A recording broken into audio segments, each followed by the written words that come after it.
बंदी छोड़ सतगुरु रामपाल जी परमेश्वर जी की जय हो।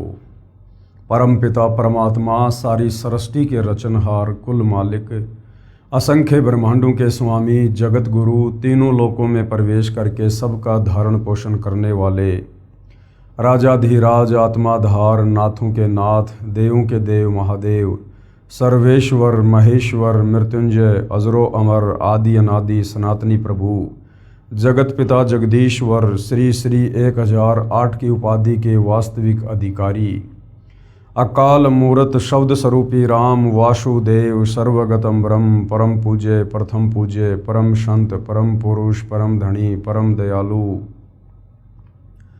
सत्य कबीर हक्का कबीर अल्लाहु कबीर अल्लाहु अकबर बाखबर अल्लाह ताला जगत के तारणहार जगत के मुक्तिदाता जगत के जगन्नाथ हारे के सहारे हिंदुओं के राम मुसलमानों के अल्लाह सिखों के वाहिगुरु ईसाइयों के मसीह दया के सागर दयानिधि करुणा के सागर करुणानिधि स्वयंभू परिभू संकट मोचन कष्टहरण मंगल करण दुख भंजन अविगत कबीर निर्विकार निर्विषम परमात्मा अलय अलेख सतगुरु आदि अनादि सतगुरु असली मर्यादा पुरुषोत्तम असली राम असली कृष्ण असली घनश्याम असली मुरारी राजाओं के राजा महाराजाओं के महाराजा शहंशाहों के शहंशाह सम्राटों के सम्राट भगवानों के भगवान अल्लाहों के अल्लाह प्रभुओं के प्रभु मसीहाओं के मसीह सच्चे वाहिगुरु बाबाओं के बाबा पीरों के पीर सेठों के सेठ जगत सेठ सावड़सा सेठ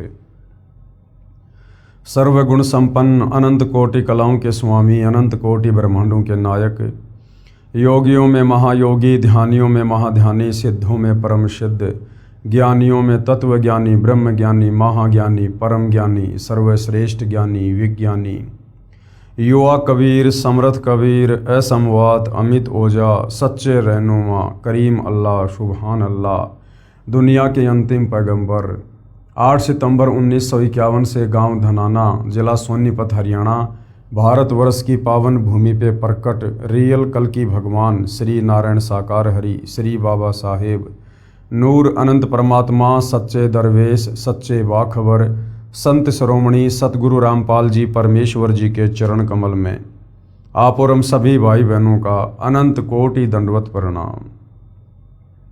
सत्साई भाई और बहनों, बहुत बड़ी दया बहुत बड़ी मेहर पूज्य गुरुदेव भगवान की परमेश्वर रामपाल जी की जिनके शुभ आशीर्वाद से विशेष आशीर्वाद से उन्हीं के सत्संगों का संग्रह पवित्र आध्यात्मिक पुस्तक कबीर बढ़ाया कृष्ण इस पर वीडियो बनाने की श्रृंखला जारी है।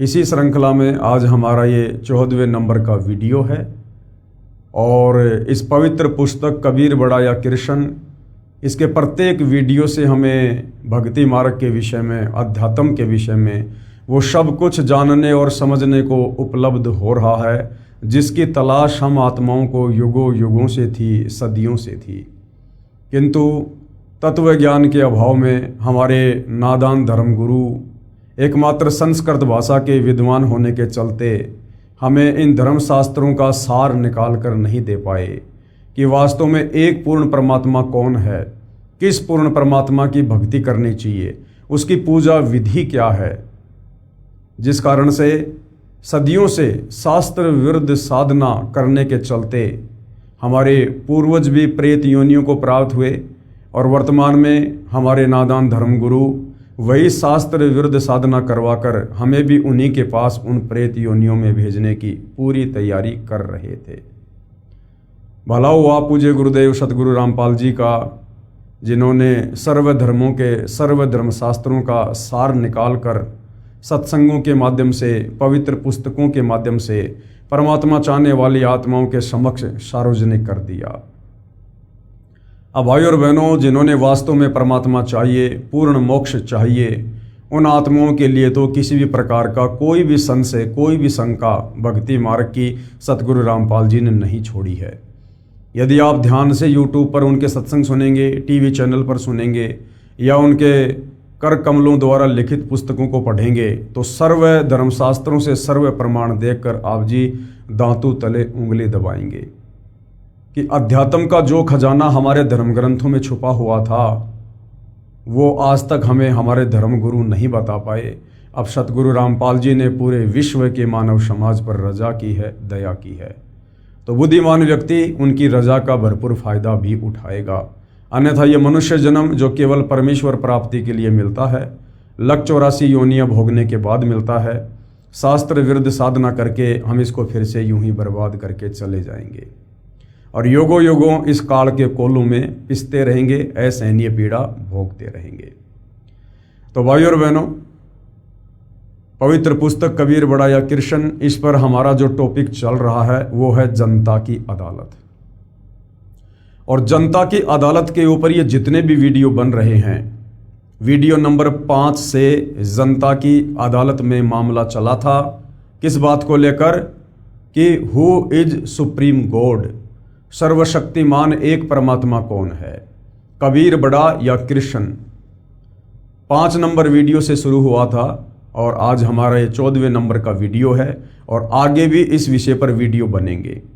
यदि आपने कंप्लीट वीडियो देख लिए तो आप जी ये कह नहीं सकते कि मुझे किसी ने अध्यात्म के विषय में बताया नहीं या किसी ने समझाया नहीं, जब आप धर्मराज के दरबार में खाली हाथ खड़े होंगे। तो आज जनता की अदालत में हमारा जो विषय है वो वही है कि कबीर बड़ा या कृष्ण। और एक तरफ जनता की अदालत में श्री कृष्ण उर्फ विष्णु जी के वकील बनकर सर्व हिंदू धर्मगुरु खड़े हैं, तो दूसरी तरफ कबीर जी के वकील के रूप में सतगुरु रामपाल जी खड़े हैं। और जनता जो जो सवाल अध्यात्म के विषय में करती जा रही है, सतगुरु रामपाल जी उनकी प्रत्येक शंका का समाधान, उनके प्रत्येक सवाल का जवाब शास्त्र प्रमाणित तरीके से पेश कर रहे हैं। अभी तक जनता की बहुत सारी शंकाओं का समाधान हो चुका है। आगे जनता की अदालत में जनता ने कुछ और प्रश्न सतगुरु रामपाल जी के समक्ष अध्यात्म को जानने के विषय में प्रस्तुत किए हैं और किस प्रकार से सतगुरु रामपाल जी उनका शास्त्र प्रमाणित जवाब दे रहे हैं।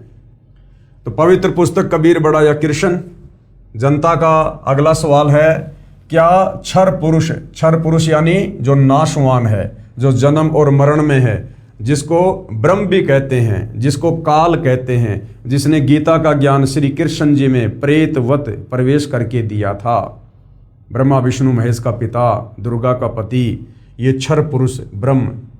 तो जनता कह रही है, क्या क्षर पुरुष अर्थात ब्रह्म की पूजा भक्ति करनी चाहिए या नहीं? उत्तर दे रहे हैं कबीर जी के वकील सतगुरु रामपाल जी, यदि पूर्ण मोक्ष चाहते हो तो गीता अध्याय 15 श्लोक 4 में बताया है कि तत्व ज्ञान प्राप्ति के पश्चात परमेश्वर के उस परम पद की खोज करनी चाहिए जहां जाने के पश्चात साधक लौटकर फिर कभी संसार में जन्म नहीं लेता। यदि पूर्ण मोक्ष चाहते हो, यदि पूर्ण मोक्ष चाहते हो, पूर्ण मोक्ष क्या होता है? जहां जाने के बाद जन्म और मरण का चक्र सदा सदा के लिए समाप्त हो जाए, जहां जाने के बाद ये जीव आत्मा फिर कभी लौटकर इस काल के गंदे 21 ब्रह्मांड में आकर गधा कुत्ता सुअर ना बने, नरक ना भोगे, तपतशिला का कष्ट ना भोगे, जहां जाने के बाद इस आत्मा को किसी भी वस्तु का कोई अभाव ना हो, जहां जाने के बाद हमें 5 तत्व का नहीं बल्कि एक तत्व का नूरी शरीर प्राप्त हो, जिस शरीर में ना कोई रोग है, ना कोई शोक है, ना बुढ़ापा है, ना बीमारी है, ना कोई टेंशन है, उसको कहते हैं पूर्ण मोक्ष। यानी परम पद प्राप्त करने के बाद, सतलोक प्राप्त करने के बाद हम ये कह सकते हैं कि अब हम पूर्णतया मुक्त हैं। तो यदि पूर्ण मोक्ष चाहते हो तो गीता अध्याय 15 श्लोक 4 में बताया गया है क्या कि तत्व ज्ञान प्राप्ति के पश्चात। अब ये तत्व ज्ञान की प्राप्ति कैसे होगी? ये गीता अध्याय 4 श्लोक नंबर 34 में गीता ज्ञानदाता ब्रह्म ने बताया कि किसी तत्वदर्शी संत की खोज कर। वो तत्वदर्शी संत तुझे कंप्लीट वे ऑफ वर्शिप बताएगा, पूर्ण परमात्मा की भक्ति विधि बताएगा। गीता अध्याय 17 श्लोक 23 में जो 3 मंत्र हैं ओम तत्सत, उनका तुझे कंप्लीट भेद बताएगा और वही अधिकारी गुरु होगा दीक्षा देने का। उस तत्वदर्शी संत की खोज कर, फिर उसके बताए अनुसार भक्ति कर और आजीवन मर्यादा में रहेगा तो तेरा पूर्ण मोक्ष होगा। तो भाइयों और बहनों, ज्ञान होना कोई बड़ी बात नहीं है। ज्ञान होने के बाद यदि हमारा समाधान नहीं हुआ, यदि हमें वो मूल वस्तु प्राप्त नहीं हुई तो फिर हमारा ज्ञान लेना भी व्यर्थ हो जाता है। तो आज ज्ञान भी है और आज समाधान भी है। समाधान यानी आज वो तत्वदर्शी संत धरती पर साक्षात प्रकट है सतगुरु रामपाल जी के नाम से। जो इस काल ब्रह्म ने अर्जुन को सलाह दी थी कि किसी तत्वदर्शी संत की खोज कर, अर्जुन तो नहीं कर पाया, उसका दुर्भाग्य। लेकिन आज इस पृथ्वी पर प्रत्येक मानव शरीरधारी स्त्री या पुरुष का परम सौभाग्य कि आज वह तत्वदर्शी संत जो गीता अध्याय 4 श्लोक 34 में वर्णित है, आज वो धरती पर सतगुरु रामपाल जी के नाम से प्रकट है। आज यदि हम जरा सा बुद्धि विवेक का इस्तेमाल करें, उनके सत्संगों को ध्यान से सुने और उनसे उपदेश लेकर मर्यादा में रहकर भक्ति करें तो निश्चित ही हम परम गति को प्राप्त हो सकते हैं। गीता अध्याय 15 श्लोक 4 में बताया है कि तत्व ज्ञान की प्राप्ति के पश्चात परमेश्वर के उस परम पद की खोज करनी चाहिए जहां जाने के बाद साधक यानी भगत लौटकर फिर कभी संसार में जन्म नहीं लेता, इस काल के गंदे संसार में जन्म नहीं लेता। तो क्षर पुरुष यानी जो ब्रह्म है, जो काल है, जो संसार रूपी वृक्ष की डार है, इसकी पूजा भक्ति नहीं करनी चाहिए, क्योंकि इस ब्रह्म की भक्ति से, ओम नाम की भक्ति से, इसके ब्रह्मलोक में जाने से हम पूर्णतया मुक्त नहीं हो पाएंगे। इसके ब्रह्मलोक में जाने के पश्चात भी हम जन्म और मरण में ही रहेंगे। और गीता अध्याय 7 श्लोक नंबर 18 में यह काल ब्रह्म गीता ज्ञानदाता खुद अपनी भक्ति को, अपनी परम गति को ये अनुत्तमाम कह रहा है, घटिया कह रहा है, अश्रेष्ठ कह रहा है, क्योंकि ब्रह्मलोक पर्यंत सर्वलोक पुनरावर्ती में है। इस ब्रह्म की प्राप्ति के बाद भी अपना पुण्य भोग कर हम वापस जन्म और मरण में आते हैं, लक 84 योनि में जाते हैं। तो ब्रह्म की भक्ति से, गीता ज्ञानदाता की भक्ति से, काल की भक्ति से जीव पूर्णतया मुक्त नहीं होता है। आगे जनता की अदालत में जनता ने सवाल किया है, प्रश्न नंबर 19। पूर्व में यानी पहले जितने भी ऋषि महर्षि हुए हैं वे सब ब्रह्म की पूजा करते और करवाते थे। ओम नाम को सबसे बड़ा तथा उत्तम मंत्र जाप करने का बताते थे। क्या वे अज्ञानी थे? यदि ब्रह्म की भक्ति उत्तम नहीं है तो गीता में कोई इसका प्रमाण बताओ। तो प्रमाण बताने के लिए ही जनता की अदालत में कबीर जी की तरफ से उनके वकील स्वयं कबीर जी सतगुरु रामपाल जी के रूप में उपस्थित हैं। तो जनता क्या सवाल कर रही है कि भाई आज से पहले सतयुग में, त्रेता युग में, द्वापर में, हजारों साल पहले बड़े बड़े साधु संत महात्मा ऋषि जिनके नाम की आज तक महिमा गाई जाती है, जो घर बार छोड़कर जंगलों में चले जाते थे, तप करते थे, ओम नाम की साधना करते थे, अपने शरीर का भी ध्यान नहीं रखते थे, क्या वो पागल थे? वो मूर्ख थे जो इस प्रकार की साधना किया करते थे? और लोगों से भी वो वही साधना करवाया करते थे। और आप कह रहे हो कि ब्रह्म साधना से मुक्ति नहीं है, परम गति नहीं है। तो हमारे शास्त्रों में इसका कोई प्रमाण हो, गीता में कोई प्रमाण हो कि वास्तव में ब्रह्म साधना घटिया है और ब्रह्म साधना से मुक्ति नहीं है, तो हम माने। तो कबीर जी के वकील सतगुरु रामपाल जी जनता की अदालत में क्या बता रहे हैं? उत्तर पूर्व में बताया गया है कि यथार्थ अध्यात्म ज्ञान स्वयं परमेश्वर यानी परम अक्षर ब्रह्म कबीर देव धरती पर सशरीर प्रकट होकर ठीक ठीक बताता है। यानी वो कबीर परमात्मा खुद ही सतलोक से चलकर धरती पर आप और हमारी तरह एक मनुष्य शरीर धारण करके, परंतु उनका शरीर आप और हमारी तरह 5 तत्व से बना नहीं होता, हाड़ मांस का नहीं होता है, दिखाई ऐसा ही देता है, परंतु उनका नूरी शरीर होता है, उनका शब्द स्वरूपी शरीर होता है। तो वो कबीर परमात्मा जिन्होंने सारी सृष्टि को रचा, सर्व ब्रह्मांडों को बनाया, अक्षर पुरुष को 7 संग ब्रह्मांड दिए, ज्योति निरंजन काल को, इस ब्रह्म को 21 ब्रह्मांड दिए, ऊपर के 4 अजरो अमर अविनाशी लोकों की रचना की, वो कबीर परमात्मा जिनके अलावा इस संपूर्ण सृष्टि का किसी को ज्ञान नहीं है, उस परमेश्वर के लोक में वापस जाने की किसी के पास भक्ति विधि नहीं है, इसलिए वो कबीर परमेश्वर, वो परम अक्षर ब्रह्म स्वयं ही इस काल के लोक में एक आम संत की भांति लीला करते हुए और यहाँ प्रकट होकर हमें अपना तत्व ज्ञान देते हैं। यानी वो परमात्मा खुद ही प्रकट होकर अपने द्वारा रची गई सृष्टि का ज्ञान हमें ठीक ठीक बताते हैं, अन्य कोई भी बताने में सक्षम नहीं है। और जब वो परमेश्वर इस पृथ्वी पर प्रकट होते हैं तो वो एक तत्वदर्शी संत की भूमिका करते हैं, जगत गुरु की भूमिका करते हैं, अर्थात तत्वदर्शी संत की भूमिका खुद कबीर परमेश्वर जी ही करते हैं। वैसे तो भाई और बहनों दुनिया भर के जगत गुरु मिलेंगे आपको, दुनिया भर के तत्वदर्शी संत भी मिल जाएंगे आपको, सभी अपने आप को सतगुरु भी कहेंगे, पूर्ण संत भी कहेंगे, और ये भी कहेंगे कि मेरे पास में जो मार्ग है वो किसी के पास में नहीं है, और उनके फॉलोवर भी यही कहेंगे कि हमारे गुरुदेव के पास में जो भक्ति का ज्ञान है, जो मार्ग है वो किसी के पास नहीं है। लेकिन आप जियों को बता दिया गया है गीता अध्याय 16 श्लोक नंबर 23 और 24 की, अर्जुन किसी की मनमुखी बातों के ऊपर विश्वास ना करना, शास्त्र विधि को त्याग कर जो मनमाना आचरण करते हैं, मनमाने मंत्रों का जाप करते हैं, मनमानी भक्ति विधि करते और करवाते हैं, उनको ना कोई परम गति प्राप्त होती है, ना कोई सिद्धि प्राप्त होती है, ना उनके कोई कार्य सिद्ध होते हैं, अंत में लक 84 योनियों में धक्के खाते हैं। तो वास्तव में यदि आज इस पृथ्वी पर कोई जगत गुरु है, कोई तत्वदर्शी संत है, तो सतगुरु रामपाल जी हैं, जिन्होंने ना केवल हिंदू धर्म ग्रंथों का सार निकाल कर दिया, अपितु विश्व के सर्व धर्मों का निचोड़ निकाल कर दे दिया, जो ज्ञान उन धर्मों के, उन भाषाओं के ज्ञाता मुल्ला मौलवी पोप पादरी पाठी और ये पंडित ब्राह्मण विद्वान आचार्य शंकराचार्य भी निकाल कर नहीं दे पाए। तो जगत गुरु वर्तमान में पूरी पृथ्वी पर एक समय में एक ही होता है, और वे आज सतगुरु रामपाल जी हैं। पहले बताया गया है कि यथार्थ आध्यात्मिक ज्ञान स्वयं परमेश्वर यानी परम अक्षर ब्रह्म धरती पर सशरीर प्रकट होकर, क्योंकि परम अक्षर ब्रह्म कबीर परमात्मा किसी माँ के गर्भ से जन्म लेकर यहाँ पर लीला नहीं करते हैं। वो परमेश्वर, उनका शरीर शुक्रम अकायम ऐसनावीरम कबीर मनीषी, किसी भी प्रकार के शुक्राणु से उनका शरीर नहीं बनता है। वो स्वयंभू है, स्वयं प्रकट होने वाला है, वो परिभू है, सबसे पहले प्रकट होने वाला परमात्मा है। ना सतगुरु जननी जने जाके माना बाप, पिंड ब्रह्मण से रहित है नावा तीनों ताप। तो वो कबीर परमात्मा जब यहाँ सतगुरु की भूमिका करता है, तत्वदर्शी संत की भूमिका करता है, तो वो किसी माँ के गर्भ से जन्म लेकर अपना ज्ञान प्रचार नहीं करता है।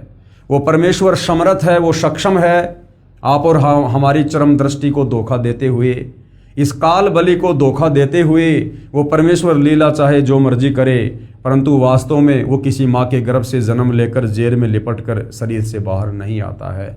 वो स्वयंभू है, वो परिभू है। यथार्थ आध्यात्मिक ज्ञान स्वयं परमेश्वर यानी परम अक्षर ब्रह्म धरती पर सशरीर प्रकट होकर ठीक ठीक बताता है। देखिए इसका प्रमाण वेद मंत्रों में, इसी पुस्तक के पेज नंबर 314 पर आगे हम देखेंगे। परमेश्वर द्वारा बताए ज्ञान को सूक्ष्म वेद तत्व ज्ञान कहा गया है। तत्व ज्ञान में परमात्मा ने बताया है कि क्या बताया, गुरु बिन काहू न पाया ज्ञाना, और जो थोथा बुस छड़े मुड़ किसाना, और गुरु बिन वेद पढ़े जो प्राणी, समझे न सार रहे अज्ञानी। गुरु बिन काहू न पाया ज्ञाना, आज तक किसी ने भी गुरु की शरण से दूर होकर शास्त्रों का यथार्थ ज्ञान प्राप्त नहीं किया है, और ना कोई गुरु से दूर होकर शास्त्रों का यथार्थ ज्ञान प्राप्त कर सकता है। यदि ऐसा कोई करता है तो वो क्या करेगा, जो थोथा भूस छड़े मुड़ किसाना, किसान अपने खेत से फसल निकाल कर घर पर ले जाता है, पीछे से जो भूस होता है, यदि कोई उस भूस को कूटे और ये सोचे कि मैं इसमें से गेहूं निकाल लूंगा, तो वो व्यर्थ का प्रयत्न है। तो बिना गुरु के यदि कोई इन धर्मशास्त्रों को पढ़ेगा, इनका निष्कर्ष निकालना चाहेगा, तो वो केवल भूस कूटकर अनाज प्राप्ति करना चाहेगा, जो व्यर्थ प्रयत्न है। और गुरु बिन वेद पढ़े जो प्राणी, समझे न सारे रहे अज्ञानी। गुरु के बिना जो वेद शास्त्रों को पढ़ेगा वो निष्कर्ष नहीं निकाल पाएगा। अब विचार करो भाई और बहनों, आज इस धरती पर एकमात्र सतगुरु रामपाल जी ही ऐसे महापुरुष हैं जिन्होंने सर्व धर्म शास्त्रों का निचोड़ निकालकर भगत समाज को दे दिया है। और किसी भी धर्म का कोई भी धर्मगुरु सतगुरु रामपाल जी के प्रवचन सुनने के बाद उनके समक्ष ज्ञान चर्चा करने के लिए उपस्थित नहीं हो रहा है, क्योंकि उन्हें भली भांति पता है कि सतगुरु रामपाल जी के पास में आध्यात्मिक ज्ञान का गोला है। और ज्ञान सब ज्ञान अड़ी, कबीर ज्ञान सो ज्ञान, जैसे गोला तोप का करता चले मैदान। कि तुम 5 मिनट भी सतगुरु रामपाल जी के सामने नहीं रुक पाओगे, नहीं टिक पाओगे, क्योंकि वर्तमान में जनता शिक्षित है। जनता स्वयं अपनी आंखों से धर्मशास्त्रों में लिखी सच्चाई को देखकर निर्णय कर सकती है। अब वो सदियों पहले वाला समय नहीं है जिस समय जनता अनपढ़ थी, अशिक्षित थी, और हमारे नादान धर्मगुरु जैसा भी हमें शास्त्रों का हवाला देकर बता दिया करते थे, हम उस पर आंख बंद करके यकीन कर लिया करते थे। जिस कारण से किसी भी धर्म का कोई भी धर्मगुरु सतगुरु रामपाल जी के बार बार ज्ञान चर्चा के लिए आमंत्रित करने के बाद भी उनके समक्ष उपस्थित होकर भगत समाज का मार्गदर्शन करने के लिए नहीं आ रहा है। तो विचार करो भाइयों और बहनों, सतगुरु रामपाल जी ने 17 फरवरी 1988 को आदरणीय राम देवानंद जी से लीलामय तरीके से नाम दीक्षा प्राप्त की, और केवल 6 वर्ष उन्होंने आदरणीय राम देवानंद जी के एक सुयोग्य शिष्य बनकर भक्ति करने की भूमिका की। और आदरणीय राम देवानंद जी जो अनपढ़ थे, उन्होंने ना कभी गीता पढ़ी, ना कभी वेद पढ़े, ना कोई धर्मशास्त्र उन्होंने पढ़ा, ना कभी उन्होंने अपने भक्तों को पढ़ाया, और उन राम देवानंद जी की शरण में रहकर मात्र 6 साल में सतगुरु रामपाल जी ने विश्व के समस्त धर्म ग्रंथों का निष्कर्ष निकाल दिया, सार निकाल दिया। जो गलतियां मुसलमान धर्म के मुल्ला मौलवियों ने, स्कॉलर ने, अनुवादकर्ताओं ने पवित्र कुरान शरीफ में, कुरान मजीद में, तौरात में, ज़बूर में, इंजिल में की हुई हैं, जो गलतियां हिंदू धर्म के आचार्यों ने, शंकराचार्यों ने, गीता अनुवादकों ने वेदों के अनुवाद करते समय, गीता का अनुवाद करते समय, पुराणों का अनुवाद करते समय की हुई हैं, वो तमाम गलतियां सतगुरु रामपाल जी ने सार्वजनिक भी कर दी और उन गलतियों को ठीक भी कर दिया। अब विचार करो भाइयों और बहनों, जिसका गुरु अनपढ़ और उस गुरु की संगति करके मात्र 6 साल में, क्या इस पृथ्वी पर ऐसा कोई व्यक्ति हो सकता है जो समस्त धर्मशास्त्रों का निष्कर्ष निकाल कर दे दे? और आदरणीय गरीबदास जी का 5वां वेद, सूक्ष्म वेद, सदग्रंथ साहिब, उसमें विश्व की सभी भाषाओं के शब्दों का समावेश है, और उस सदग्रंथ साहिब का खुलासा सन 1994 से सन 2000 तक सतगुरु रामपाल जी ने किया। क्या यह किसी व्यक्ति के द्वारा करना संभव है? बिल्कुल भी नहीं है। इसलिए जैसा कि वेदों में लिखा है, परमेश्वर की महिमा में लिखा है कि वो परमात्मा अपने ज्ञान का प्रचार प्रसार करने के लिए, अपने ज्ञान का संदेशवाहक बनकर, अपने ज्ञान का दूत बनकर स्वयं ही सतलोक से चलकर इस पृथ्वी पर सशरीर प्रकट होता है और एक तत्वदर्शी संत की भूमिका करके प्रचार प्रसार करता है। तो निसंदेह वर्तमान में धरती पर स्वयं कबीर परमेश्वर सतगुरु रामपाल जी के रूप में प्रकट हैं, जिन्होंने आज न केवल हिंदू समाज में परमात्मा चाहने वाली आत्माओं के लिए, अपितु सर्व धर्मों में परमात्मा चाहने वाली आत्माओं के लिए उन धर्मों के धर्म ग्रंथों का निष्कर्ष निकालकर अनेकों पुस्तकें बना दी हैं। इस पुस्तक के अलावा आप जी एक पुस्तक है हिंदू साहिबान नहीं समझे गीता वेद पुराण, आप इसको पढ़ सकते हैं, ये प्रमाणित पुस्तक है। मुसलमान नहीं समझे ज्ञान कुरान, आप इस पुस्तक को पढ़ सकते हैं। ये मुसलमान धर्म की पवित्र 4 उन कतेबों के ज्ञान से प्रमाणित है। इसके साथ ही सिख धर्म के गुरु ग्रंथ साहिब का और ईसाइयों की बाइबल का सतगुरु रामपाल जी ने सार निकाल कर दे रखा है। तो ये किसी व्यक्ति विशेष की या किसी इंसान विशेष की बस की बात नहीं है। सतगुरु रामपाल जी स्वयं परम ब्रह्म हैं, ये साक्षात कबीर परमेश्वर हैं, जो आप और हमारे आत्म कल्याण के लिए धरती पर प्रकट हैं। और हमने इनके सत्संगों को ध्यान से सुनकर, इनके ज्ञान को समझकर, इनसे उपदेश प्राप्त करके आजीवन मर्यादा में रहकर भक्ति करके अपनी आत्मा का कल्याण करवाना चाहिए। तो गुरु बिन काहू न पाया ज्ञाना, जो थोथा बू छड़े मूड किसाना, गुरु बिन वेद पढ़े जो प्राणी, और समझे न सार रहे अज्ञानी। जिन महर्षियों व महर्षियों को सतगुरु नहीं मिला, उनकी ये दशा थी कि वेद पढ़ते थे परंतु वेदों का सार नहीं समझ सके।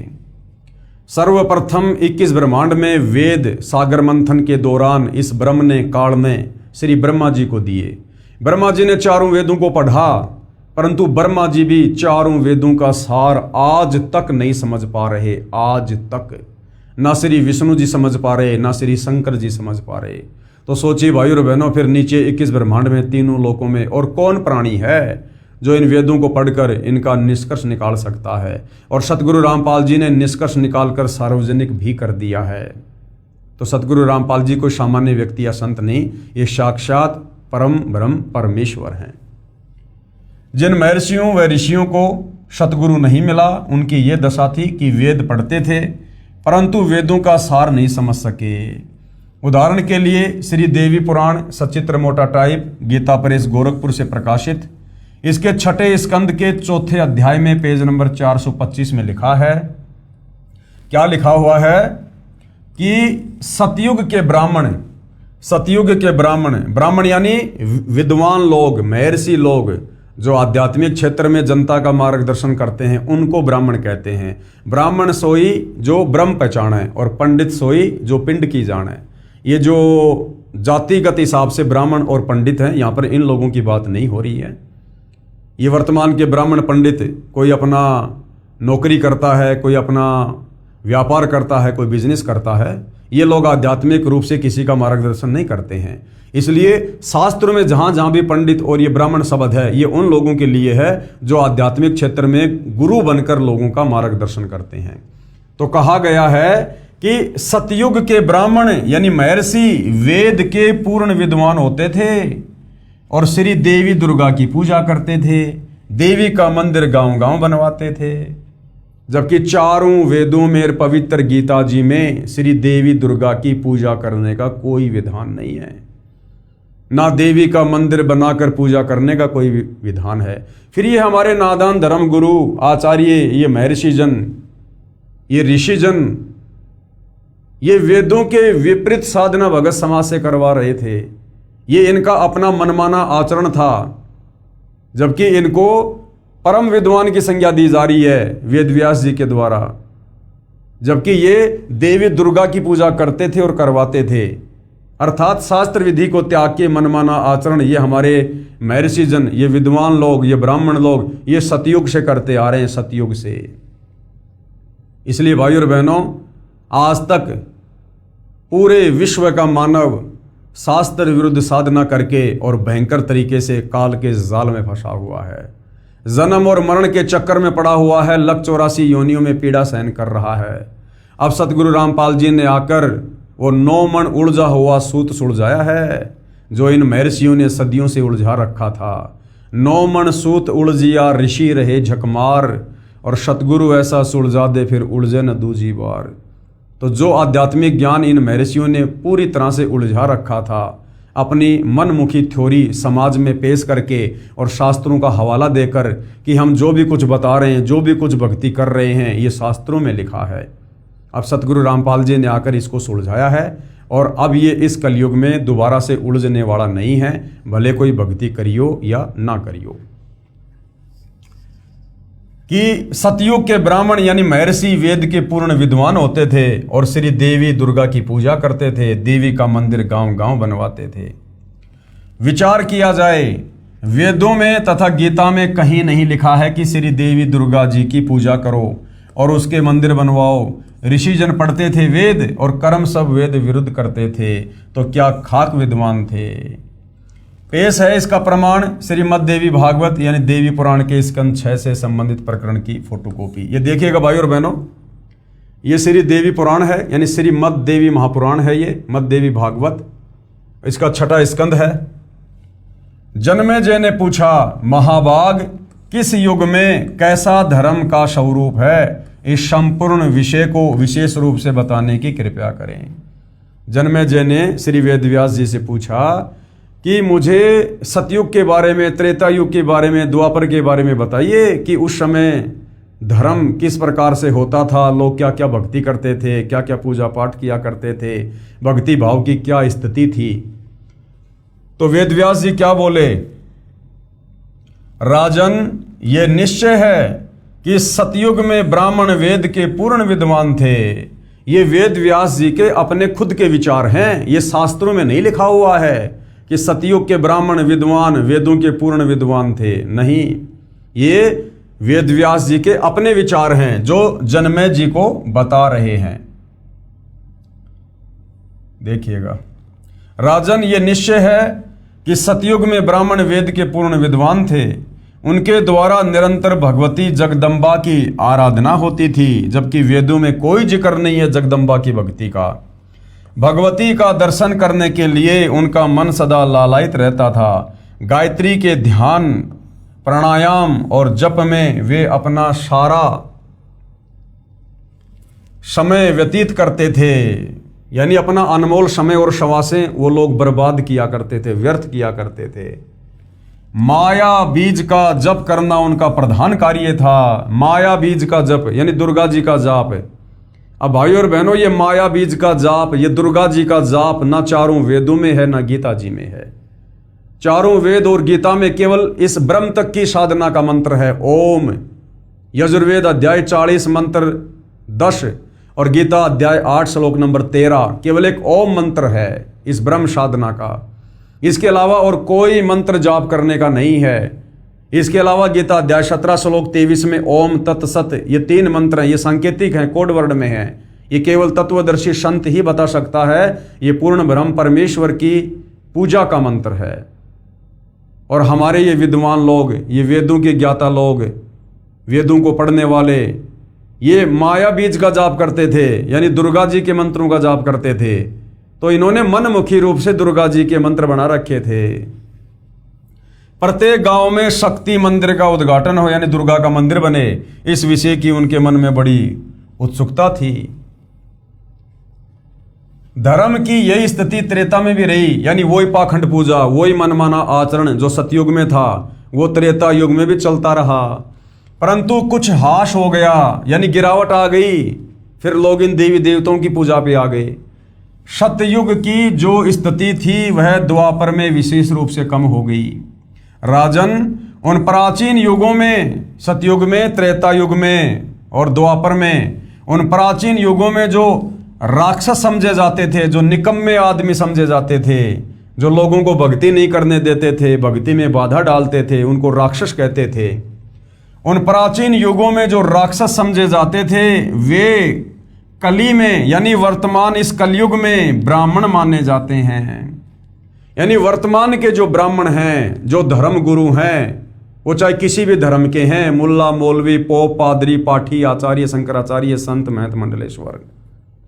सतयुग में जो राक्षस हुआ करते थे वो वर्तमान के ब्राह्मण हैं, ब्राह्मण हैं। यानी सतयुग के राक्षसों का जैसा स्वभाव था वैसा तो वर्तमान के ब्राह्मणों का, विद्वानों का, आचार्यों का, शंकराचार्यों का है इस कलयुग में। राजन, उन प्राचीन युगों में जो राक्षस समझे जाते थे वे कली में, यानी इस कलयुग में ब्राह्मण माने जाते हैं। क्योंकि अब के ब्राह्मण यानी वर्तमान के जो धर्मगुरु हैं वो पाखंड करने में तत्पर रहते हैं। दूसरों को ठगना, झूठ बोलना और वैदिक धर्म कर्मों से अलग रहना कलयुगी ब्राह्मणों का स्वाभाविक गुण बन गया है। वे कभी वेद नहीं पढ़ते। वैदिक धर्म कर्मों से अलग रहना यानी वेदों में वास्तव में जो पूजा पाठ है, जो भक्ति विधि है, जो कर्म है, जो धार्मिक अनुष्ठान है, वो ना करवा के मनमुखी रूप से करवा रहे हैं। और उन प्राचीन युगों में, सतयुग में, त्रेता युग में, द्वापर में जो राक्षस समझे जाते थे वो तो वर्तमान के धर्मगुरु हैं, वर्तमान के धर्मगुरु। यानी उन राक्षसों जैसा स्वभाव तो वर्तमान के आचार्यों का, शंकराचार्यों का, धर्मगुरुओं का है। ये श्री वेदव्यास जी कह रहे हैं, वेदव्यास जी। तो आपकी आंखों के सामने है भाइयों और बहनों, आज से पहले इन धर्मशास्त्रों का वास्तविक ज्ञान किसी के भी पास नहीं था। सब केवल उवा बाई ही बका करते थे। सब के सब शास्त्र विरुद्ध साधना पर आरूढ़ थे। विचार करें, श्रीमद् भगवद गीता चारों वेदों का सारांश है। आप जी गीता जी को तो जानते ही हो, पढ़ते भी होंगे। क्या गीता में कहीं लिखा है कि श्री देवी की पूजा करो, यानी श्री दुर्गा की पूजा करो? गीता में कहीं लिखा हुआ है? इसी प्रकार चारों वेदों में कहीं नहीं लिखा है कि दुर्गा यानी श्री देवी की पूजा करो और उसके मंदिर बनवाओ।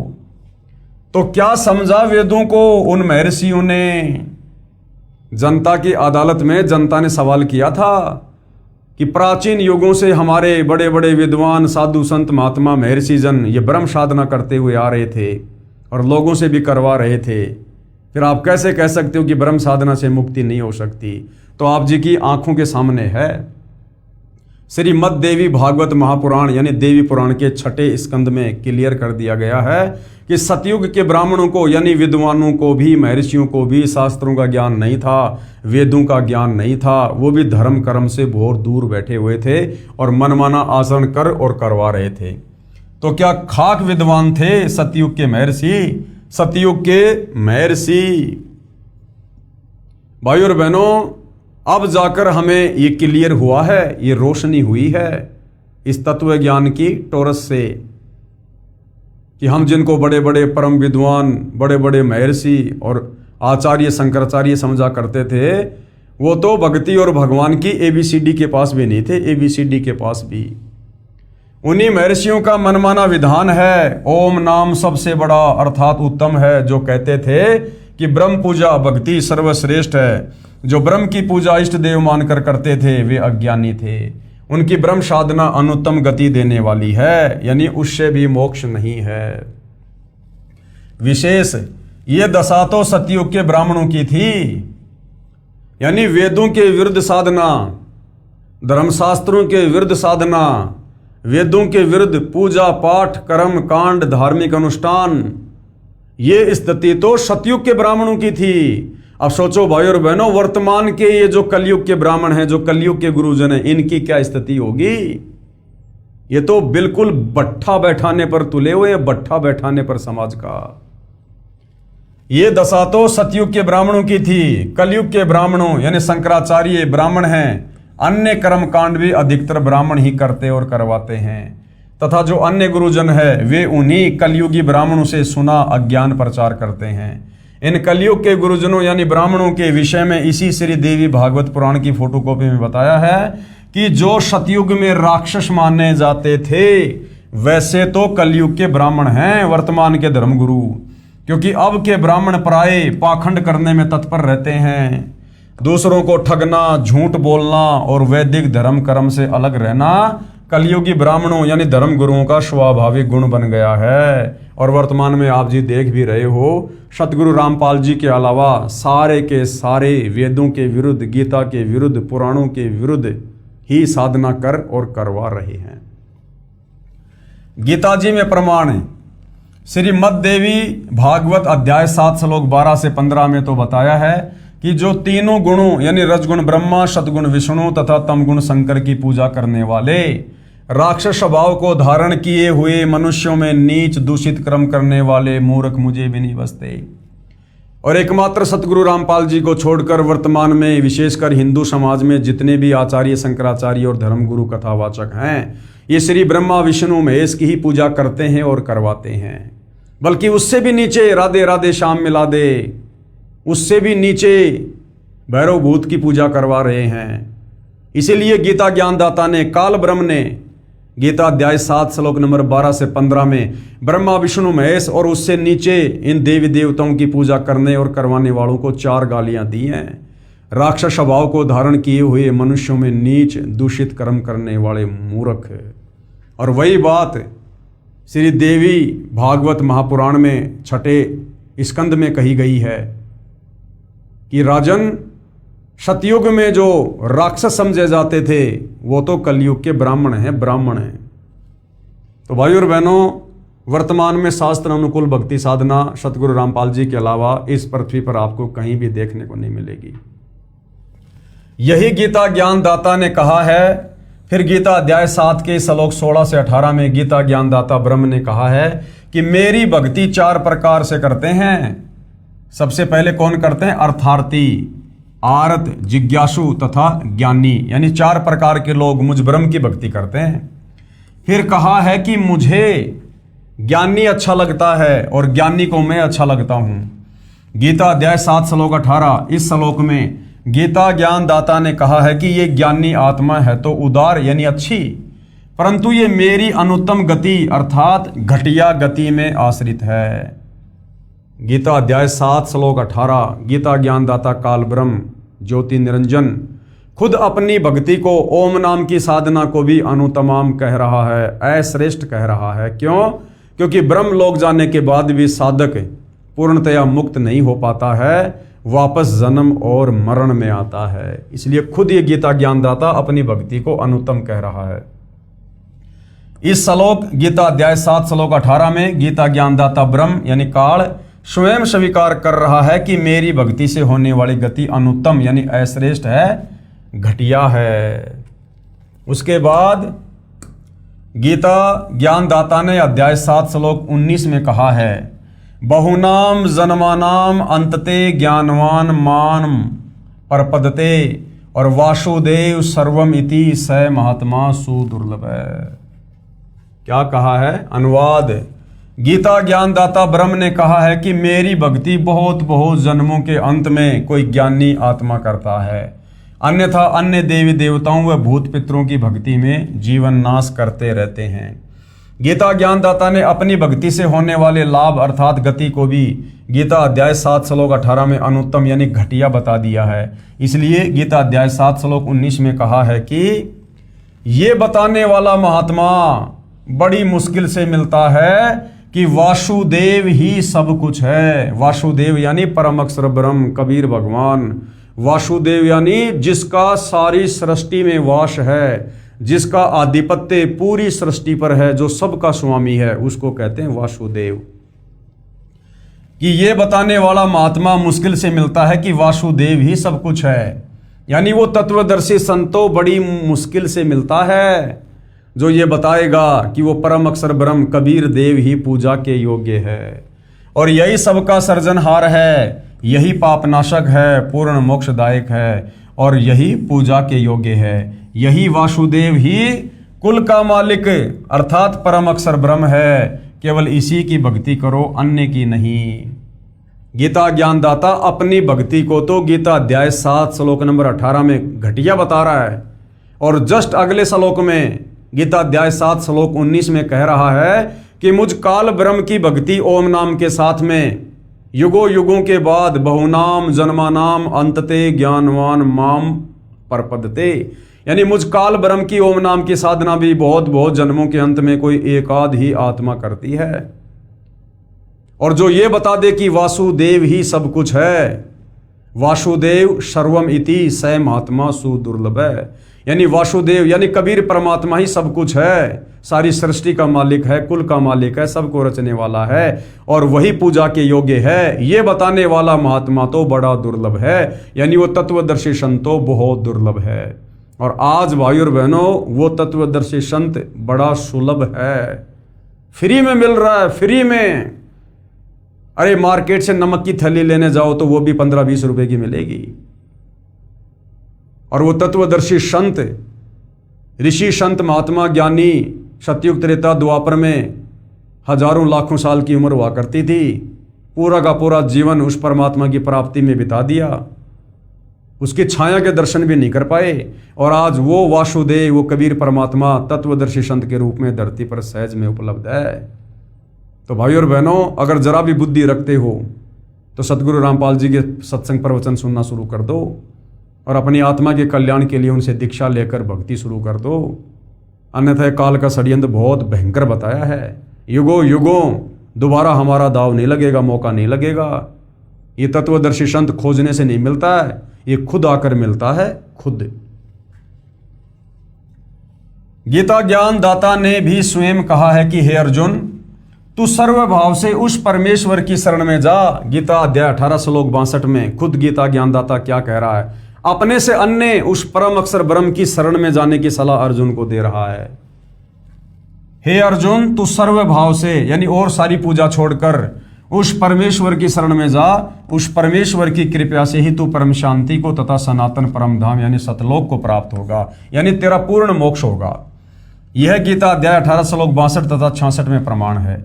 फिर गीता अध्याय 2 श्लोक 17 में तथा अध्याय 18 श्लोक 46 में गीता ज्ञानदाता ने कहा है कि जिस परमेश्वर से यानी जिस परम अक्षर ब्रह्म से, जिस कबीर देव से संपूर्ण प्राणियों की उत्पत्ति हुई है, जिससे यह समस्त जगत व्याप्त है यानी सारी सृष्टि को उसने रचा है, उस परमेश्वर की अपने स्वाभाविक कर्म करते करते पूजा करके मनुष्य सिद्धि को प्राप्त हो जाता है। यानी तत्वदर्शी संत से उपदेश लेकर और जो भी जैसा अपना नेक नीति ईमानदारी से काम करता है, कोई मजदूरी, कोई किसानी, कोई नौकरी, वो काम करते करते मर्यादा में रहकर भक्ति करते हुए वो आत्मा मोक्ष प्राप्त कर सकती है, बशर्ते उसका गुरु तत्वदर्शी होना चाहिए। फिर गीता अध्याय 15 श्लोक 4 में कहा है कि तत्व ज्ञान को समझकर, यानी तत्वदर्शी संत के सत्संगों को समझकर, ज्ञान को आधार बनाकर उसके पश्चात परमेश्वर के उस परम पद की खोज करनी चाहिए, यानी सतलोक के लिए फिर भक्ति करनी चाहिए, जहां जाने के बाद साधक लौटकर संसार में नहीं आता, और जिस परमेश्वर से संसार रूपी वृक्ष की प्रवृत्ति विस्तार को प्राप्त हुई है, अर्थात जिस परमेश्वर ने सर्व की रचना की है उसी की पूजा करो। इससे सिद्ध हुआ कि उन ऋषियों को वेद का गूढ़ रहस्य समझ नहीं आया, वे अज्ञानी रहे। जनता की अदालत में जनता ने जो प्रश्न किया था कि सतयुग त्रेता द्वापर में हमारे बड़े बड़े विद्वान लोग, महर्षि जन लोग ब्रह्म साधना करते थे, तो क्या वो मुक्त नहीं हो पाए? क्या वो साधना गलत थी? तो सतगुरु रामपाल जी ने हिंदू धर्मशास्त्रों का हवाला देकर, पवित्र गीता जी का और श्री मद देवी भागवत पुराण का, यानी देवी पुराण का हवाला देकर बिल्कुल क्लियर कर दिया है कि उनको तो भक्ति मार्ग का कै ख ग का भी ज्ञान नहीं था। आगे प्रश्न किया है जनता ने, प्रश्न नंबर 20, गीता ज्ञानदाता ने यानी काल ब्रह्म ने अपनी गति को, यानी अपनी भक्ति को अनुत्तम क्यों कहा है, घटिया क्यों कहा है? अपनी ओम नाम की साधना को भी इस काल में घटिया क्यों बताया? उत्तर, गीता ज्ञानदाता ने अध्याय 2 श्लोक 12, गीता अध्याय 4 श्लोक 5, गीता अध्याय 10 श्लोक 2 में कहा है कि अर्जुन, तेरे और मेरे बहुत जन्म हो चुके हैं, तू नहीं जानता, मैं जानता हूं। मेरी उत्पत्ति को ऋषि, महर्षि तथा देवता नहीं जानते। तू और मैं तथा ये राजा व सैनिक बहुत बार पहले भी जन्मे हैं, आगे भी जन्मेंगे। पाठक जन विचार करें, जब ब्रह्म कह रहा है, यानी काल खुद कह रहा है कि मेरा भी जन्म मरण होता है, तो ब्रह्म के पुजारी को गीता अध्याय 15 श्लोक 4 वाली गति यानी मोक्ष प्राप्त नहीं हो सकती, यानी परम गति प्राप्त नहीं हो सकती। जब ये ब्रह्म खुद कह रहा है गीता अध्याय 2 श्लोक 12, 10 श्लोक 2, 4 श्लोक 5 और 9 में कि मेरा तो जन्म और मरण है, मैं भी जन्मता हूं और मरता हूं, तो भला फिर इस ब्रह्म की भक्ति करने से ब्रह्म के भगत का जन्म मरण का रोग कैसे समाप्त हो जाएगा? इसलिए ये खुद गीता अध्याय 7 श्लोक 18 में अपनी ब्रह्म भक्ति को भी अनुत्तम कह रहा है, घटिया कह रहा है, अश्रेष्ठ कह रहा है। जिसमें जन्म मरण सदा के लिए समाप्त हो जाता है, साधक कभी लौटकर संसार में नहीं आता, यानी जन्म मरण सदा के लिए समाप्त हो जाता है उस परम अक्षर ब्रह्म की साधना से। जब तक जन्म मरण है तब तक परम शांति नहीं हो सकती। इस काल के लोक में जन्म मरण अटल विधान है, तो जहां जन्म मरण है वहां पर परम शांति नहीं हो सकती। उसके लिए गीता ज्ञानदाता ने अपनी भक्ति से होने वाली गति को अनुत्तम घटिया कहा है। गीता अध्याय 18 श्लोक 62 में कहा है कि परम शांति के लिए उस परमेश्वर यानी परम अक्षर ब्रह्म की शरण में जा, यानी उस कबीर भगवान की शरण में जा, तत्वदर्शी संत से उपदेश लेकर। उसी की कृपा से ही तू परम शांति को तथा सनातन परम धाम को प्राप्त होगा, यानी सतलोक जाएगा।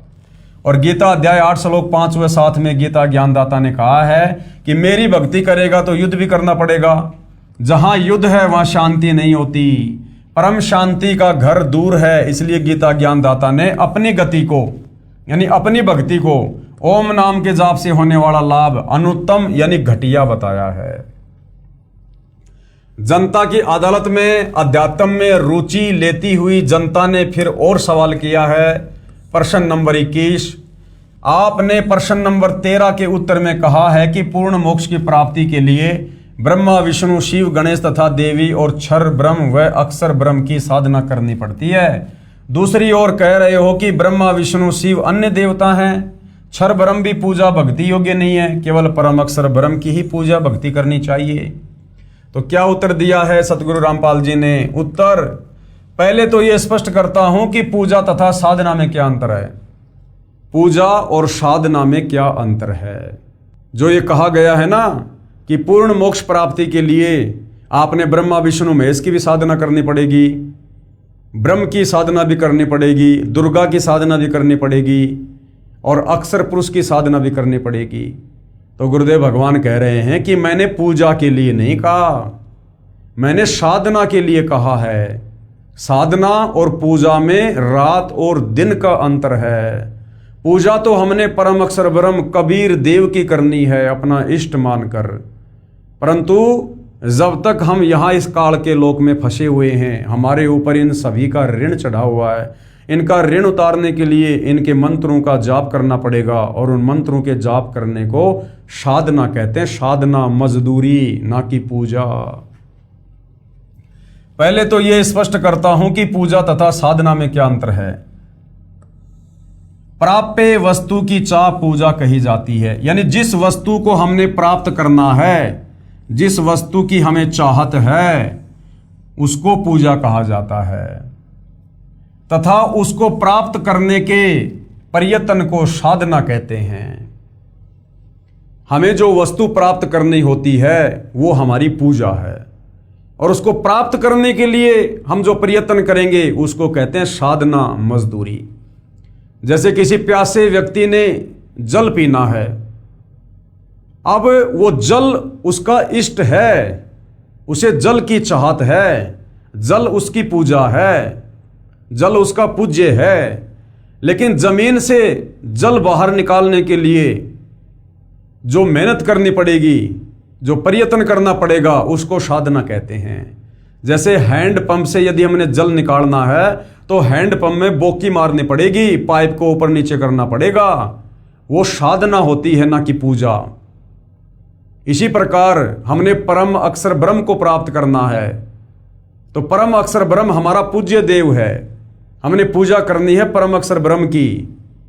लेकिन उसकी प्राप्ति के लिए हमने यहाँ जो मेहनत मजदूरी करके मंत्रों की जो हमने इनका ऋण उतारना है, काल के 21 ब्रह्मांड वाली शक्तियों का और इस अक्षर पुरुष का, तो हमने केवल वो इनके मंत्रों का जाप करके हमने केवल इनकी साधना करनी है, इनका ऋण उतारना, हमने इनका वो कर्जा उतारना है।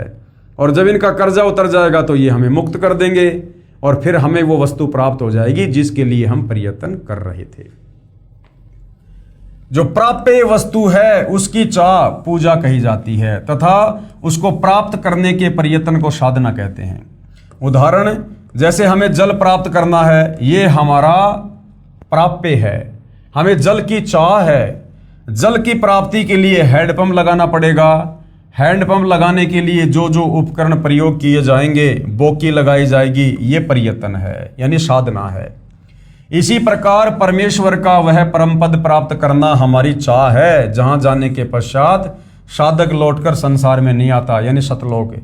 हमारा प्राप्य परमेश्वर तथा उनका सनातन परम धाम है, और उसको प्राप्त करने के लिए किया गया नाम जाप, हवन, यज्ञ आदि ये साधना है, मजदूरी है। उस साधना से वो पूज्य वस्तु परमात्मा प्राप्त होगा। जैसे प्रश्न 13 के उत्तर में स्पष्ट किया गया है, वही सटीक उदाहरण है। उस पूर्ण मोक्ष के लिए 3 बार में दीक्षा क्रम पूरा करना होता है। अब किस प्रकार से दीक्षा दी जाती है, क्या क्या है वो दीक्षा का वो चरण। प्रथम नाम दीक्षा, यानी सबसे पहले जब आप सतगुरु रामपाल जी से उपदेश प्राप्त करोगे तो आपको जो प्रथम मंत्र दिया जाएगा उसको कहते हैं प्रथम नाम दीक्षा। और उसमें हमें किन किन देवी देवताओं के ये मंत्र दिए जाते हैं साधना करने के लिए। श्री ब्रह्मा जी का मंत्र दिया जाता है, श्री विष्णु जी का, श्री शिव जी का, श्री गणेश जी का और श्री देवी जी का। इनके मंत्रों की साधना की जाती है। हम मजदूरी कर रहे हैं इनके मंत्रों का जाप करके, इनका ऋण उतारने के लिए। जब तक यहाँ रहेंगे ये हमें सुख सुविधा देंगे, यदि हम इनकी साधना करते रहेंगे, इनके मंत्रों का जाप करते रहेंगे। हम इनकी पूजा नहीं कर रहे, इनके मंत्रों का जाप करके इनकी साधना कर रहे हैं। दूसरी बार में जो दीक्षा दी जाती है, दूसरी बार में क्षर ब्रह्म तथा अक्षर ब्रह्म के 2 अक्षर मंत्र जाप दिए जाते हैं। दूसरी बार में जो दीक्षा उसको शतनाम कहते हैं, जिसमें 2 मंत्र हैं। गीता अध्याय 17 श्लोक नंबर 23 में जो 3 मंत्र है ना, ओम तत् सत, तो दूसरी बार में जो सतनाम दिया जाता है उसमें 2 मंत्र हैं, ओम और तत्। ये जो तत् है ये परम अक्षर ब्रह्म का है, जिसके 7 संग ब्रह्मांड हैं, परंतु ये सांकेतिक है। वो मंत्र क्या है वो सतगुरु रामपाल जी बताते हैं। दूसरी बार में क्षर ब्रह्म यानी काल तथा अक्षर ब्रह्म के 2 अक्षर मंत्र जाप दिए जाते हैं, जिसको संतों ने सत नाम कहा है। गीता अध्याय 17 श्लोक 23 में 3 नाम हैं, ओम, तत् और सत। इस सतनाम में 2 अक्षर होते हैं, एक ओम और दूसरा है तत्। ये जो तत् है ये सांकेतिक अर्थात गुप्त नाम है, जो उपदेश के समय उपदेशी को ही बताया जाता है। और तीसरी बार में जो दीक्षा दी जाती है, तीसरी बार में सार नाम की दीक्षा दी जाती है, यानी ओम तत् सत। वो जो सत है वो तीसरी बार में दिया जाता है, जो सांकेतिक है। जिस मंत्र को गीता अध्याय 17 श्लोक 23 में सत कहा है, ये भी सांकेतिक है, उपदेश लेने वाले को दीक्षा के समय बताया जाता है। इस प्रकार पूर्ण मोक्ष प्राप्त होता है। अब कबीर जी के वकील सतगुरु रामपाल जी क्या कह रहे हैं? कबीर जी के वकील, श्री कृष्ण जी के वकील साहिबान श्री विष्णु जी यानी श्री कृष्ण जी को जगदीश यानी जगत प्लस ईश, सारे संसार का ये प्रभु बताते हैं और पुराणों को सत्य मानते हैं। पेश है अदालत में सबूत श्री शिव महापुराण से, जो गीता प्रेस गोरखपुर से प्रकाशित है, कि श्री विष्णु जी, श्री ब्रह्मा जी तथा श्री शिव जी ईश नहीं है, यानी ये भगवान नहीं है, ये जगदीश नहीं है। इनका जन्म और मृत्यु होता है, इनका पिता काल ब्रह्म है। यानी जनता की अदालत में श्री कृष्ण उर्फ विष्णु जी के वकील हिंदू धर्म गुरुओं ने यह दावा किया था कि हमारे हिंदू धर्म ग्रंथों में लिखा है कि श्री कृष्ण उर्फ विष्णु जी अजरो अमर हैं, अविनाशी है, ये जन्म और मरण से बाहर हैं और ये जगदीश हैं, सारे संसार के रचयिता हैं ये।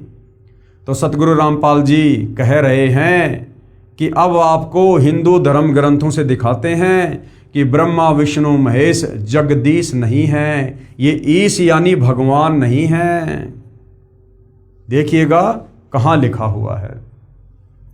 पेश है शिव महापुराण गीता प्रेस गोरखपुर से प्रकाशित के विद्वेश्वर खंड के अध्याय 5 व 10 की फोटोकॉपी।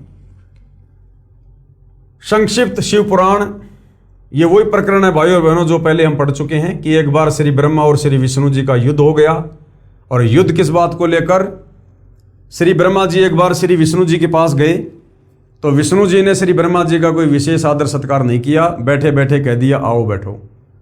ब्रह्मा जी इस बात से बुरा मान गए और ब्रह्मा जी ने कहा कि हे बेटा, मैं तेरा स्वामी हूं, मैं तेरा बाप हूं, मैं सारे संसार का सृजनहार हूं, और मेरे को देखकर तूने मुंह टेढ़ा क्यों कर लिया? तूने मेरा आदर सत्कार क्यों नहीं किया?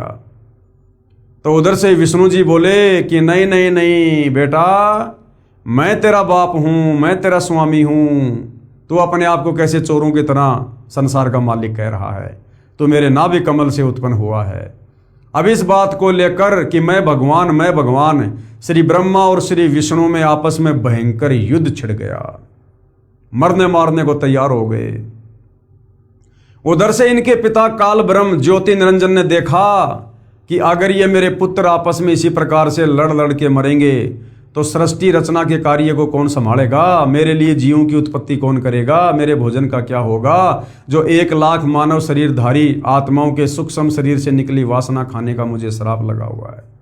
तो इनका युद्ध रुकवाने के लिए इनका पिता काल ब्रह्म, वो गीता ज्ञानदाता क्षर पुरुष, इन दोनों के बीच में एक तेजोमय स्तंभ खड़ा कर देता है। अब ये दोनों लड़ाई तो भूल जाते हैं और उस स्तंभ के और छोर का पता लगाने के लिए एक तो ऊपर चला जाता है, एक नीचे चला जाता है, और कहीं कोई और छोर नहीं मिलता है तो वापस आ जाते हैं। देखिएगा उसके बाद वो काल ब्रह्म वहाँ पर वो प्रकट होता है और फिर वो काल ब्रह्म खुद कहता है कि तुम दोनों ने अपने आप को जो ईश मान लिया, जो भगवान मान लिया, ये बड़ा अद्भुत है। तुम ईश नहीं हो, तुम्हारी तो मैंने ड्यूटी लगा रखी है, ब्रह्मा जी को रजोगुण देकर, विष्णु जी को सतोगुण देकर। तो देखिएगा श्री शिव महापुराण से विद्वेश्वर संहिता, ये देखिएगा। ब्रह्मा और विष्णु ने पूछा, हे प्रभु, सृष्टि आदि 5 इन कृत्यों के लक्षण क्या हैं? ये हम दोनों को बताइए। भगवान शिव बोले। अब भगवान शिव कौन? वहां पर ये काल ब्रह्म आ गया शंकर जी का रूप बनाकर। मेरे कर्तव्यों को समझना अत्यंत गहन है, तथापि मैं कृपा पूर्वक तुम्हें उनके विषय में बता रहा हूँ। ब्रह्मा और अच्युत, सृष्टि, पालन, संहार, तिरोभाव और अनुग्रह, ये 5 ही मेरे जगत संबंधी कार्य हैं जो नित्य सिद्ध हैं। संसार की रचना का जो आरंभ है उसी को सर्ग या सृष्टि कहते हैं। पुत्रो, शिव रूप में वो काल ब्रह्म क्या कह रहा है वहां प्रकट होकर ब्रह्मा और विष्णु को कि पुत्रो, यानी ये ब्रह्मा विष्णु महेश इस काल के पुत्र हैं। पुत्रो, तुम दोनों ने तपस्या करके प्रसन्न हुए मुझ परमेश्वर से सृष्टि और स्थिति नामक 2 ये कृत्य प्राप्त किए हैं। यानी ब्रह्मा जी को रजोगुण मिला है और विष्णु जी को शतोगुण। रजोगुण से ब्रह्मा जी जीवों की संतान उत्पत्ति करवाता है और विष्णु जी आपस में मोह ममता में बांध के रखता है। तो ये शिव रूप में काल कह रहा है कि ये दोनों के दोनों जो कार्य हैं ना, ये मैंने तुम्हारे को दिए हैं, ये दोनों तुम्हें बहुत प्रिय हैं। इसी प्रकार मेरी विभूति स्वरूप रुद्र यानी शंकर और महेश्वर में 2 अन्य उत्तम जो कृत्य, संहार और तिरोभाव मुझसे प्राप्त किए हैं। और शंकर जी में जो तमोगुण है वो भी काल कह रहा है कि मैंने दिया है, परंतु अनुग्रह नामक जो कृत्य है दूसरा कोई नहीं पा सकता। रुद्र और महेश्वर अपने कर्म को भूले नहीं, इसलिए मैंने उनके लिए अपनी समानता प्रदान की। वे रूप, वेश, कृत्य, वाहन, आसन और आयुध आदि में समान ही हैं। मैंने पूर्व काल में अपने स्वरूप भूत मंत्र का उपदेश किया है जो ओंकार के रूप में प्रसिद्ध है। कह रहा कि मेरा ओम मंत्र है, ये काल ब्रह्म है। गीता अध्याय 8 श्लोक 13 में कह रहा है कि ओम इति एक अक्षर ब्रह्म व्यवर्ण माम अनुस्मरण। तो यहाँ पर ये क्या कह रहा है, जो ओंकार यानी ओम नाम, ओम रूप में प्रसिद्ध है, वह महामंगलकारी मंत्र है। सबसे पहले मेरे मुख से ओंकार ओम प्रकट हुआ जो मेरे स्वरूप का बोध कराने वाला है। यानी ओम कहो चाहे काल कहो एक ही बात है। ओंकार वाचक है और मैं वाच्य हूँ, यानी ओंकार तो है मंत्र और मैं हूँ उस मंत्र की प्राप्ति वाला वो भगवान है। ये मंत्र मेरा स्वरूप ही है। प्रतिदिन ओंकार का निरंतर सुमरण करने से मेरा ही सदा सुमरण होगा। यानी ओम नाम का जाप करने से काल ब्रह्म का सुमरण होगा। मेरे उत्तरवर्ती मुख से अकार का, पश्चिम मुख से उकार का, दक्षिण मुख से मकार का, पूर्ववर्ती मुख से बिंदु का तथा मध्यवर्ती मुख से नाद का प्रकट हुआ। इस प्रकार 5 अवयवों से युक्त ओंकार का विस्तार हुआ है। इन सभी अवयवों से एकीभूत होकर वह प्रणव ओम नामक एक अक्षर हो गया। यानी ओम नाम इस काल का है। पेश है और प्रमाण शिव महापुराण श्री वेंकटेश्वर प्रेस मुंबई से प्रकाशित, जिसमें संस्कृत यानी मूल पाठ भी लिखा है, साथ में हिंदी अनुवाद भी किया है कि विद्वेश्वर संहिता खंड के अध्याय 5 और 10 की फोटोकॉपी। ये हमने पहले भी पढ़ा था, अब फिर से हम इसको पढ़ेंगे, देखिएगा। हे योगेंद्र, मैं उस लिंगा विभर्विका लक्षण सुनना चाहता हूँ। नंदिकेश्वर बोले, हे वत्स सुनो, मैं तुम्हारी प्रीति से कहता हूँ। पूर्व काल में जो पहला जो कल्प था, जो लोकों में विख्यात है, उस समय महात्मा ब्रह्मा और विष्णु का परस्पर युद्ध हुआ। यानी वही प्रकरण है कि एक समय ब्रह्मा और विष्णु जी का युद्ध हो गया और वो दोनों आपस में लड़ने झगड़ने लग गए। बीच में ये काल ब्रह्म एक तेजोमय स्तंभ खड़ा कर देता है, जिसका कहीं कोई और छोर नहीं मिला। दोनों ने लड़ाई झगड़ा करना बंद कर दिया और उसी समय इस काल ब्रह्म ने उस तेजोमय स्तंभ को अपने लिंग रूप में, यानी अपने उस प्राइवेट पार्ट में, अपने गुप्तांग के रूप में चेंज कर दिया और खुद वहां पर ये श्री शंकर जी का रूप बनाकर आ गया। और उसके बाद कहा कि जो इस लिंग की पूजा करेगा ऐसा हो जाएगा, वैसा हो जाएगा, तुम्हारे सारे कार्य पूरे हो जाएंगे। और तुम दोनों ने अपने आप को जो ईश मान लिया, क्योंकि दोनों ब्रह्मा विष्णु इसी बात को लेकर लड़ रहे थे, झगड़ रहे थे कि मैं तेरा बाप, मैं तेरा बाप, मैं जगत का पिता, मैं जगत का पिता। तो ये शिव रूप में काल कह रहा है कि तुमने अपने आप को जो ईश मान लिया, जो भगवान मान लिया, ये बड़ा अद्भुत हुआ। तुम दोनों ईश नहीं हो। उसी बात का यहाँ पर ये प्रमाण है। उस समय महात्मा ब्रह्मा और विष्णु का परस्पर युद्ध हुआ। अब इनको महात्मा कहा जा रहा है। अब भाई और बहनों, महात्माओं के लक्षण होते हैं क्या लड़ाई झगड़ा करना? उनके मान दूर करने को, यानी उनको जो अहंकार हो गया था कि मैं भगवान, मैं भगवान, उनके उस अहंकार को दूर करने के लिए उनके बीच में उन निष्कल परमात्मा ने स्तंभ रूप अपना स्वरूप दिखाया। तब जगत के हित की इच्छा से निर्गुण शिव ने उस तेजोमय स्तंभ से अपने लिंग का रूप दिखाया। उसी दिन से लोकों में वह निष्कल शिव जी का लिंग विख्यात हुआ और सगुण रूप में बेर रूप की कल्पना की गई। देवताओं की वह बेर पूजा इच्छानुसार भोगों को देने वाली है, परंतु शिव का लिंग बेर भोग और मोक्ष दोनों का देने वाला है। यानी ये सारा का सारा वही वर्णन है जो पहले हम जी इसी पवित्र पुस्तक में देख चुके हैं, हम उसको पढ़ चुके हैं।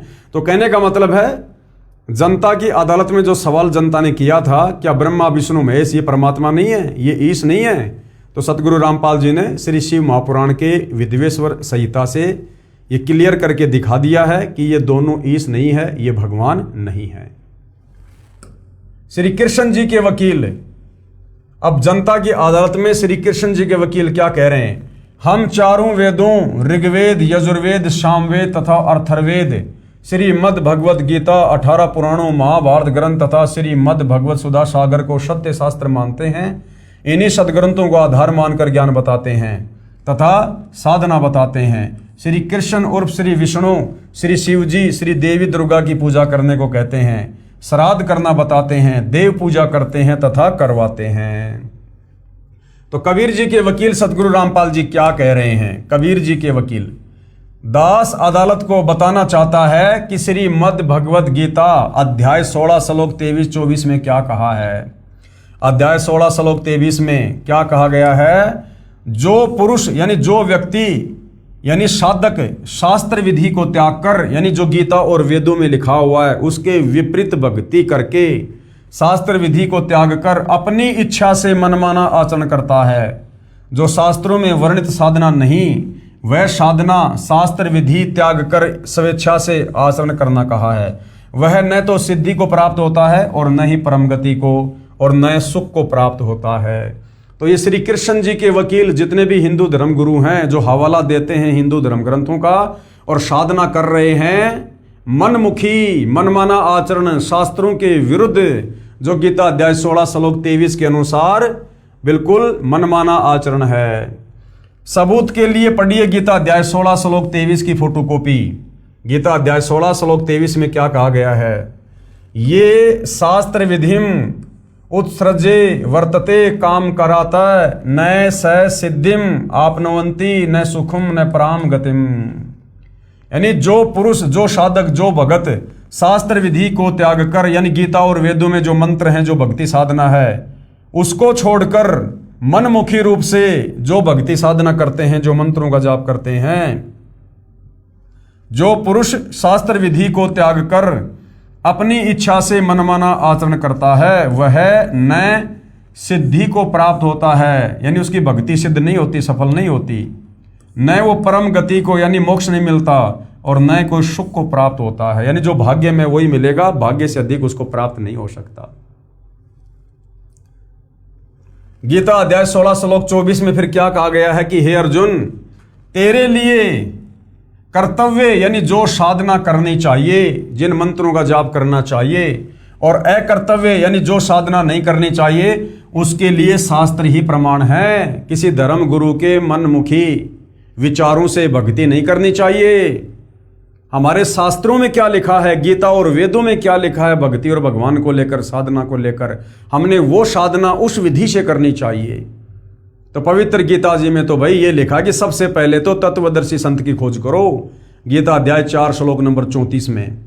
और तत्वदर्शी संत की खोज करने के बाद फिर उसके बताए अनुसार साधना करो।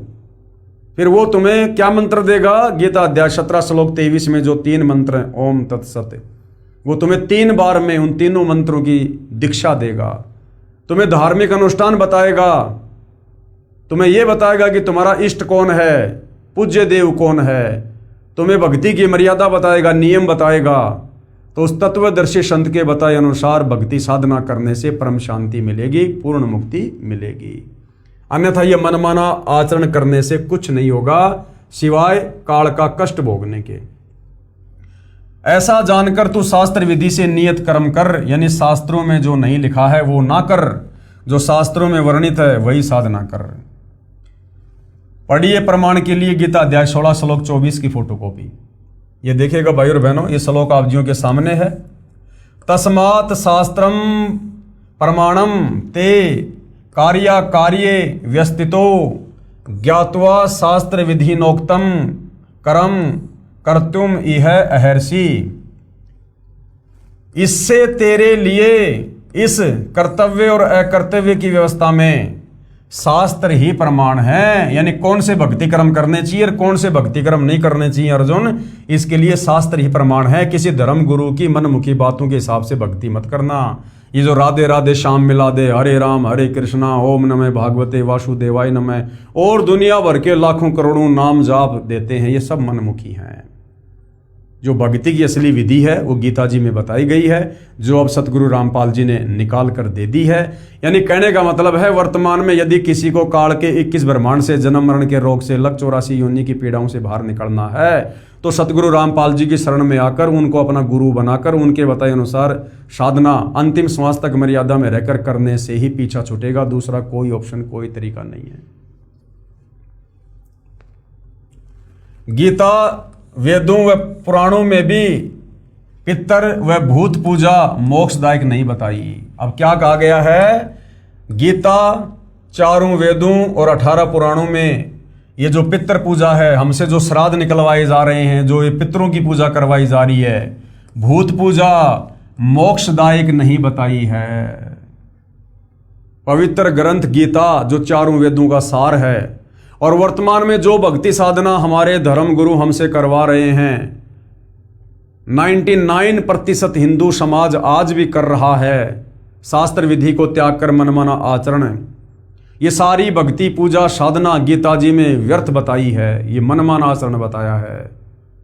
तो भाई और बहनों, गीता जी में कहाँ कहाँ लिखा हुआ है, और यदि गीता जी में इस प्रकार की भक्ति साधना को जो आज पूरा हिंदू समाज लगभग कर रहा है, यदि उसको व्यर्थ बताया, शास्त्रों के विरुद्ध बताया है, तो फिर शास्त्र अनुकूल साधना क्या है, ये भी हमें इस पवित्र पुस्तक कबीर बड़ा या कृष्ण के अगले एपिसोड में पता चलेगा, क्योंकि मामला चल रहा है जनता की अदालत में। और हिंदू समाज के ऊपर भाई और बहनों, सतगुरु रामपाल जी ने एक बहुत बड़ा महाउपकार किया है, क्योंकि जो चारों वेद हैं, ये चारों वेद भक्ति का मूल हैं, अध्यात्म का मूल हैं, जड़ हैं।